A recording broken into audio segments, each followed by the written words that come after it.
Bismillahirrahmanirrahim. Assalamualaikum warahmatullahi wabarakatuh. Syukur alhamdulillah kita tidak bosan-bosannya selalu dan selamanya mengucapkan sebagai bentuk manifestasi kita atau bentuk terima kasih kita kepada Allah Subhanahu wa taala, Tuhan yang Maha Kuasa, yang alhamdulillah mempertemukan kita lagi pada pertemuan kita yang kesekian kalinya atau yang kesembilan kalinya. Mudah-mudahan para perwira siswa, lebih khusus ATT tingkat 4 dimanapun berada, dalam kondisi apapun, semoga diberikan kesehatan, diberikan kemudahan di dalam segala urusan, dan diberikan pula kebahagiaan baik di dunia maupun di akhirat. Baik para perwira siswa, pada pertemuan kita kali ini tibalah kita pada pembahasan perihal peraturan dan standar stabilitas kapal. Standar stabilitas kapal adalah seperangkat aturan yang dirancang untuk memastikan kapal dapat tetap stabil di berbagai kondisi dan keadaan. Sebagaimana dikatakan bahwa stabilitas suatu kapal itu memiliki peran yang sangat penting. Artinya, bagaimana kapal bisa melakukan sebuah perjalanan dengan baik, pengaturan muatan dengan baik apabila stabilitasnya baik pula. Pentingnya kestabilan kapal. Ada 3 hal yang mempengaruhi pentingnya kestabilan kapal. Yang pertama adalah keselamatan awak kapal. Stabilitas yang baik sangat penting untuk melindungi awak kapal dari bahaya selama pelayaran. Yang kedua, pencegahan kecelakaan. Kapal yang stabil dapat mencegah terjadinya kecelakaan di laut. Dan yang ketiga, perlindungan muatan. Kestabilan kapal yang baik juga memastikan muatan kapal tidak terganggu selama pelayaran. Nah, ketiga hal ini juga sangat penting di dalam penanganan kestabilan kapal dengan baik. Tentang bagaimana keselamatan awak kapal jadi prioritas. Berusaha seminimalis mungkin mencegah terjadinya kecelakaan dan melakukan perlindungan muatan sebaik dan sesuai dengan standar operasional kapal. Karena kapal ini dia melakukan suatu pelayaran ke mana-mana saja, maka dia juga diatur oleh standar internasional. Standar internasional itu meliputi yang pertama adalah IMO, Organisasi Maritim Internasional, menetapkan standar global untuk keselamatan kapal termasuk stabilitas. Karena International Maritime Organization sebagai induk organisasi negara-negara maritim itu selalu menetapkan atau membuat aturan seefisien mungkin agar keselamatan bisa dicegah. Yang kedua adalah SOLAS, Konvensi Keselamatan Jiwa di Laut, menyediakan peraturan-peraturan yang berkaitan dengan kestabilitan kapal. Karena sebagaimana dikatakan di awal, kalau kapal itu stabil, maka insya Allah juga akan mengalami sebuah keselamatan jiwa di laut yang baik. Yang ketiga adalah CLC, Konvensi mengenai kewajiban, penanggung jawab, dan ganti rugi. Pengaturan kestabilitan penanggung jawab terkait kecelakaan kapal, dan kapal harus adanya penggantian rugi dari suatu hal. Proses pengukuran stabilitas. Proses pengukuran stabilitas meliputi beberapa langkah. Yang pertama adalah pengukuran awal. Perhitungan parameter kapal untuk menentukan pusat gravitasi dan metode stabilisasi kapal. Yang kedua adalah uji tangki model. Penelitian yang dilakukan untuk memahami respons kapal terhadap beban dan pergerakan di laut. Yang ketiga, pengujian lapangan. Menguji kestabilan kapal di laut untuk memastikan kinerja sesuai dengan standar yang ditetapkan. Maka perlulah kolaborasi antara aturan internasional dan juga aturan nasional. Komponen kestabilan kapal. Ada beberapa komponen penting di dalam kestabilan suatu kapal. Yang pertama adalah pusat gravitasi.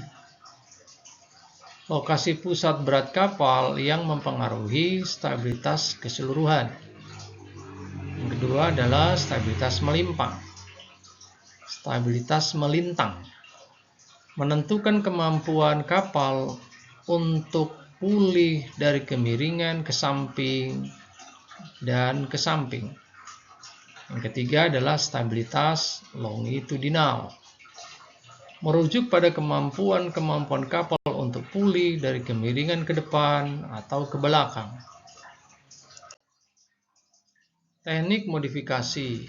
Ada 3 hal yang mempengaruhi tentang teknik modifikasi yang berhubungan dengan kestabilan suatu kapal.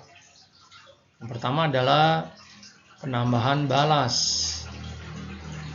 Proses menambahkan beban tambahan untuk meningkatkan kestabilitas kapal itu sendiri. Yang kedua adalah instalasi stabilizer. Pemasangan stabilizer untuk mengurangi getaran dan meningkatkan kestabilitan kapal. Ketiga, peninggian metacenter. Peninggian titik pusat kestabilitan untuk meningkatkan kerja, keseimbangan atau kestabilan suatu kapal. Yang selanjutnya adalah pengaruh beban. Karena stabilitas sangat berpengaruh terhadap bagaimana pengaturan dan penanganan beban muatan yang benar dan baik. 20% mengerti porsi beban. Memahami distribusi beban pada kapal sangat penting dalam menjaga stabilitas kapal itu sendiri. Seperti pada gambar ini, terjadi kemiringan, terjadi kecelakaan.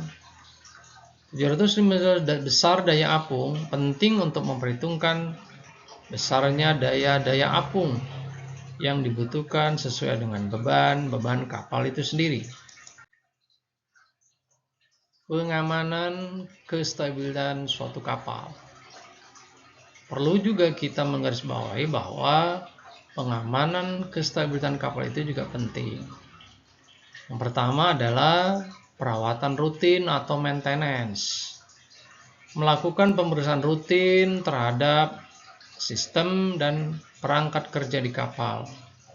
Maka adalah yang namanya kerja harian, baik mungkin saudara-saudara di kamar mesin maupun juga teman-teman dek melakukan perawatan rutin. Yang kedua, sertifikasi reguler. Mendapatkan sertifikasi secara teratur untuk memastikan keselamatan berlayar. Penerapan sistem pengamanan. Melengkapi kapal dengan sistem keamanan tambahan untuk situasi darurat. Peran insinyur kelautan di dalam kestabilan suatu kapal. Yang pertama adalah perencanaan desain.